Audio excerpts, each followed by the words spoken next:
Hey everyone, today I'm sharing 4 spiritual habits that actually change your life. These are easy to try and don't require special tools. Just a little practice and honesty with yourself, so let's jump in. Hello Enlightenment Seekers, this is Finding Enlightenment with Jay, and as you may have guessed, I'm Jay. I'll explain each habit and give a quick example that you can use today, and show one small action that you can try right now, just practical steps to start with. The first one is to be happy like you already have what you want. Happiness is often treated as a reward for achievement, a finish line that we're crossed once conditions are met. From the spiritual plane, happiness is a starting point and a signal. When you choose joy in advance, you change your energetic field around your intention. You stop bargaining with life and you begin to magnetize it. This is not denial of the difficulties or a forced smile.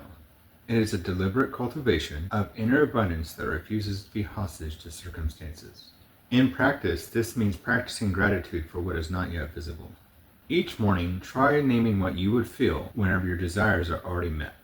Try to feel the relief, the lightness, and the sense of contribution. Let those feelings inform small choices throughout your day. When you react from that felt reality, your posture, tone, and decisions will shift in ways that make the desired outcome more likely to appear. Happiness as a pre-existing state will also soften resistance. Resistance is often the unconscious engine that will keep outcomes distant. Worry, doubt, and scarcity all tighten the body and narrow your perception.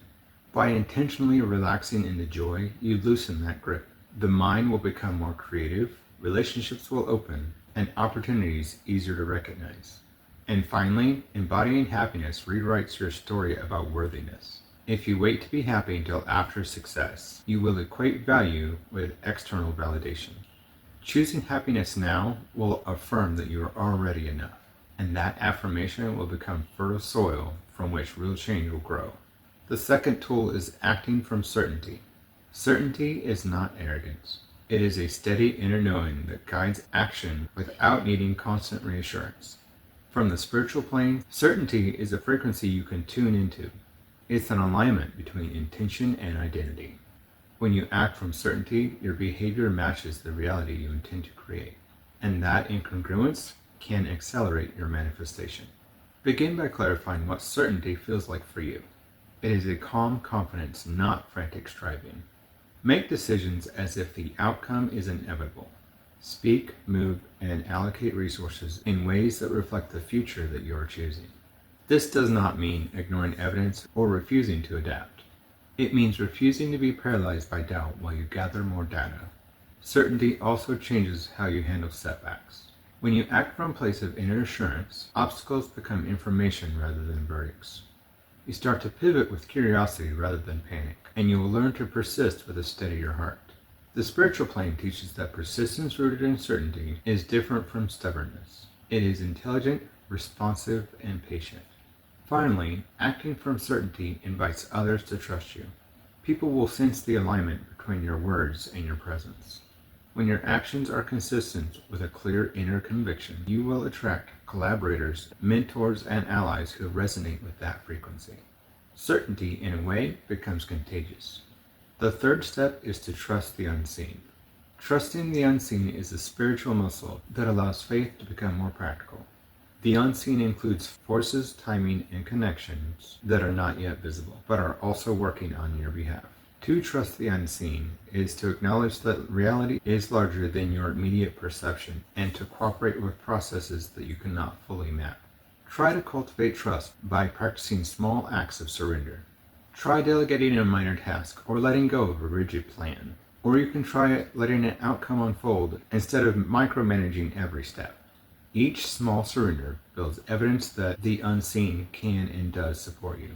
Over time, this accumulates into a robust confidence that life is not merely random, but responsive. Trust also requires discernment. It is not blind optimism, but a wise openness. You will need to try to remain attentive to signs, test hypotheses, and adjust when necessary. The spiritual plane offers guidance through intuition, synchronicities, and inner nudges. Try to learn to read those signals without mistaking wishful thinking for direction. And finally, trusting the unseen deepens your relationship over time. You stop trying to force acceleration and begin to work with cycles. Your patience will become active rather than passive. You prepare, you will show up, and you will allow the invisible architecture of events to assemble. In that space, miracles are simply the natural outcome of aligned attention and surrendered timing.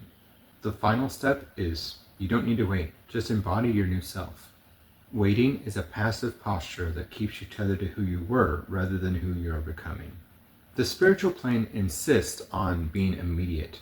Transformation should never be a future event, but a present practice.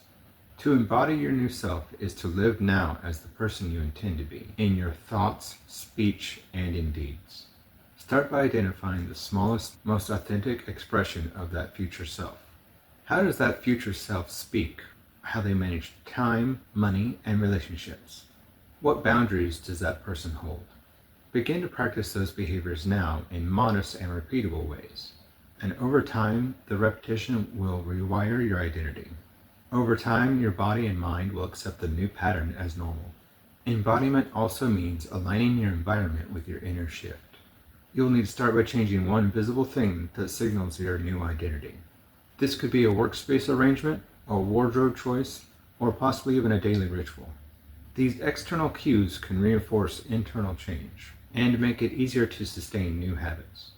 The spiritual plane recognizes that matter and meaning are intertwined. Altering one will ultimately influence the other. Finally, embodying your new self dissolves the gap between intention and reality. When you act, feel, and think as the person you intend to become, you stop negotiating with possibility and become your new self. You become a living invitation for the world to meet you where you're at. Here's a quick recap. Be happy like you already have it. Act from certainty, trust the unseen, and don't wait. Embody your new self.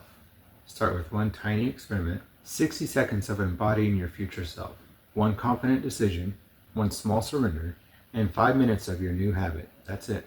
If you tried one of these today, tell me which one in the comments, and then tell me what happened. Like, subscribe, and share this with someone that needs a simple reset.